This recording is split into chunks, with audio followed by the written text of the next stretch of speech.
Hello everyone, मैं Azmat Kaish rising entrepreneur and fitness coach स्वागत करता हूं आप सबका हमारे इस नए वीडियो में। दोस्तों, 2022 को अब हम लोग अलविदा कहने वाले हैं और 2023 का हम लोग वेलकम करने वाले हैं। कई लोगों ने बहुत सारे गोल्स बनाए होंगे 2022 में कि हमें ये पूरा करना है, ये अचीव करना है। तो आप उसे देखिए कि आपने उसे अचीव किया। आप अपने गोल को एक बार रिवाइज कीजिए। 2023 से आने से पहले पहले आप एक बार अपने 2022 वाले गोल को देखिए, क्या अचीव हुआ, क्या कुछ कमी रह गई। जो भी आपने उसमें अचीव किया उसके लिए तो सबसे पहले आप अपने आप को मुबारकबाद दीजिए, बधाई दीजिए, कॉन्ग्रेचुलेट कीजिए, खुद को शाबाशी दीजिए। और अगर कुछ कमी रह गई है तो कोई बात नहीं, उसको आप, अगर आपको लगता है कि वो गोल अभी पूरे हो सकते हैं, अभी भी 3 दिन है टाइम, तो अगर आपको लगता है कि वो पूरे हो सकते हैं तो आप उस पे एफ़र्ट लगाइए और उसे अचीव करने की कोशिश कीजिए। और अगर नहीं हो पाता है, डोंट वरी दोस्तों, 2023 जो स्टार्ट होगा 1 जनवरी, सिर्फ उस दिन एक डेट चेंज हो रहा है, एक कैलेंडर बदल रही है और एक नए साल की शुरुआत हो रही है और ज़्यादा कुछ नहीं होने वाला है। तो प्लीज़ आप अपने गोल को लेके ज़्यादा टेंशन में ना हो कि ये मैंने अचीव नहीं कर पाया और ये मेरा गोल था। कोई बात नहीं, आप अभी से वर्क स्टार्ट कर सकते हैं और जो 2023 का आपका गोल है, आप उसे प्राप्त करने के लिए अभी से स्टार्ट कर सकते हैं अपना काम। और दोस्तों, 2023 में जो भी आपका गोल है उसके लिए आपको कुछ चीज़ों का ध्यान रखना ज़रूरी है। सबसे पहले तो आप बैठिए, एनालाइज़ कीजिए क्या आपको अचीव करना है। छोटे से छोटे गोल, बड़े से बड़े गोल, आप उसको नोट डाउन कीजिए। आप उसे अपने कॉपी पे लिखिए या अपने नोट्स में लिखिए या जहाँ पे भी हो आप कोशिश कीजिए। मैं तो कहूँगा कि आप एक गोल डायरी अलग बनाएं, गोल्स के सारे डायरीज़, और उस पे आप जो है सारे गोल्स को लिखना शुरू कीजिए, जो भी छोटे छोटे गोल्स हो। और उसमें एक अपना टाइम भी जो है टाइम बाउंड भी डालिए कि आपको वो कितने दिन में अचीव करना है। जैसे कि 2023 पूरे 1 साल का गोल है तो आप उसको टाइम पे जो है टाइम लिख सकते हो उस पे। और दोस्तों, उस पे एक चीज़ का और ध्यान रखना है। सपोज़ कीजिए आपके कोई 1 साल के गोल हो, तो आप उसको जो है छोटे छोटे प्रोसेस्ड गोल में डिवाइड कर सकते हैं।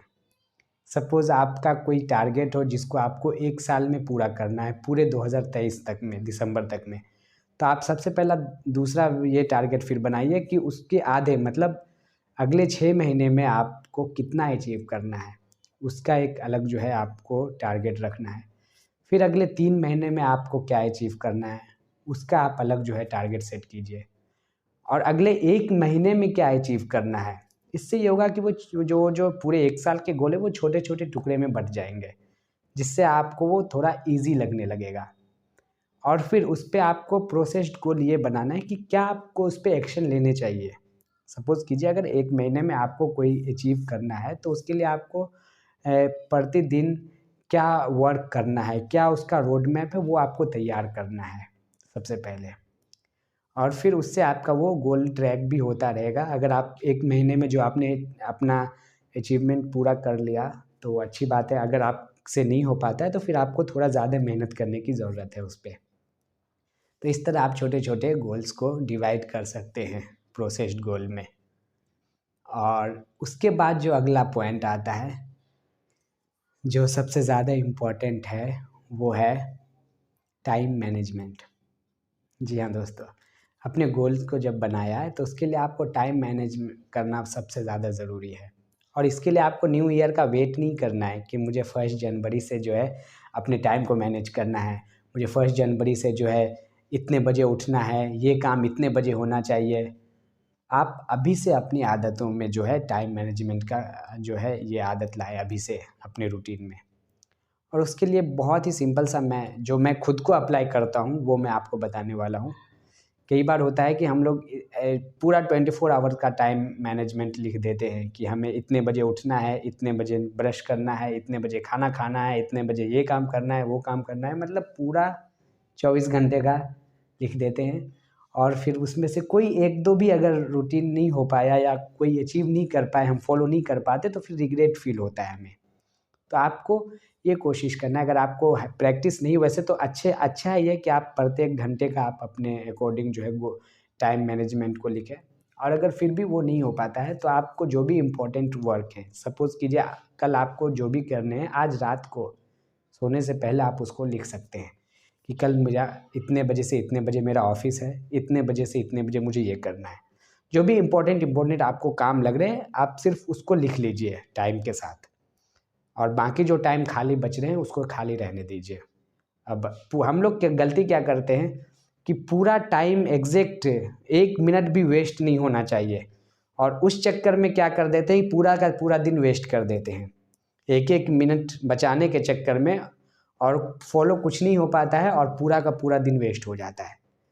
तो आप इस तरह स्टार्ट कर सकते हैं। और मैं तो सबसे अच्छा ये रिकमेंड करूँगा कि आप चाहे तो गूगल कैलेंडर पे अपना जो है इस टाइम मैनेजमेंट को, रूटीन को आप लिखिए, जैसे मैं करता हूँ।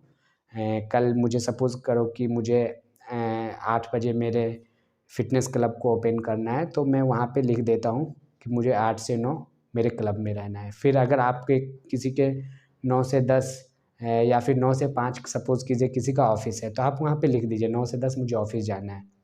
फिर उसके बाद किसी से मीटिंग्स है, कुछ काम है इम्पोर्टेंट, तो आप वहाँ पे लिख दीजिए कि मुझे जो है इतने बजे से इतने बजे तक इनसे मिलना है। अगर कोई खाली टाइम बच रहा है तो उसको खाली छोड़ दीजिए। अगर आपके लंच का टाइम है, आपको जो है मतलब एंटरटेनमेंट के लिए कुछ मूवीज़ देखना है, या जो भी आप सोशल मीडिया वर्क करना है, सोशल मीडिया पे आपको जो है थोड़ा-सा स्क्रॉल अप करना है, तो उसके लिए भी आप आधे घंटे या 1 घंटे का टाइम आप उस पे लिख दीजिए, और कोशिश कीजिए कि उस टाइम पे वो चीज़ पूरा हो जाए। जितना हो सके फ़ॉलो उतना करने की कोशिश कीजिए स्टार्टिंग में, क्योंकि कई बार होता है कि हम पूरा ज़्यादा फ़ॉलो करने के चक्कर में एक भी फ़ॉलो नहीं कर पाते, और फिर शाम को खुद को रिग्रेट फ़ील करवाते हैं कि यार मुझसे टाइम मैनेजमेंट नहीं हो पाता है। तो टाइम मैनेजमेंट को हम इस तरह से शुरू कर सकते हैं। उसके बाद जो है, अब आपका गोल बन गया, आपका टाइम मैनेजमेंट हो गया, अब जो है कंसिस्टेंसी के साथ आपको उस गोल के ऊपर वर्क करने में लग जाना है, एक्शन पे आ जाना है। और एक्शन के लिए हमें फिर से 1 जनवरी का वेट नहीं करना है, आप अभी से जो है एक्शन स्टार्ट कर सकते हैं। दोस्तों 1 जनवरी को सिर्फ़ और सिर्फ़ एक डेट चेंज हो रहा होता है, एक कैलेंडर चेंज हो रही होती है। बाकी आपके लिए हर दिन जो है एक नया दिन है। आपको हर दिन जो है एक जो है आपको मिलता है, आप उस पे अपना वर्क, अपना काम, अपने गोल के लिए काम कर सकते हैं। तो आप अभी से उसके लिए आदत बनाना शुरू करें। इससे ये भी होगा कि आपको फिर 1 जनवरी से उतना ज़ोर नहीं पड़ेगा आपको। तो ये हो गया कंसिस्टेंसी का। और जो सबसे आखिरी पॉइंट्स मैं बताना चाहूँगा, स्माइल। आपके चेहरे पे स्माइल होनी चाहिए। काम के दौरान आपके गोल आपके माइंड में हो, लेकिन उस गोल के चक्कर में उसको अचीव करने की वजह से अगर आप उसे नहीं कर पा रहे अचीव, तो किसी भी कारण आपके माइंड में स्ट्रेस, तनाव या फिर आपके टेंशन नहीं होनी चाहिए। आपके चेहरे पर हमेशा स्माइल हो, क्योंकि अगर आपके चेहरे पे स्माइल होती है तो आपको काम करने में एक पॉजिटिव एनर्जी मिलती है, एक पॉजिटिविटी आती है, और उस पॉजिटिविटी की वजह से जो है आपको एक अलग ही एनर्जी मिलती है।